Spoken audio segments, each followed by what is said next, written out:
আপনি আমার লোকের এইবা কিন্তু শর্ত যদি কুফারের মুখে বুঝোয় যে এই নবীর অনুযায়ী আপনারা দেখিতে না আপনারা একটাই এইবা লাগি আমরা দুজন আটকে যাইব যদি কোনো মানুষ দেখা যায় যে কিছু দিকে এটা আপনারে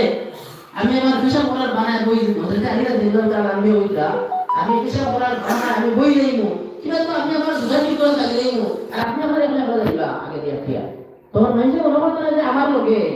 কারণ কুফারের লোকে জানা আছে যে আলিরা দিলাম তার আমি মুসলমান হইয়া আসছে আর আমার মনে যে আর যাই মনে করতে আর মুসলমান হইয়া আইয়া ওদের লাগে মনে করতে না যদি কোনো কাজে বলে বেরিয়ে ওদের দেখো আল্লাহ কিছু বুঝে যায় তা আমি জায়গা কই দিব পেশা করার বানায় আর আপনি আটকে যাইবা কিবা তো আমি কোনো সুযোগ ঠিক করার বানায় বই দিব আর আপনি আটকে যাইবা আমাদের লোকের উপরে ওই হিসাবে হযরত আবু যর গিফারী রাদিয়াল্লাহু তাআলা আনহু রে হযরত আলী রাদিয়াল্লাহু তাআলা আনহু লিয়া গেছেন আল্লাহর নবীর কাছে যাবার পরে আল্লাহর নবী দেখার পরে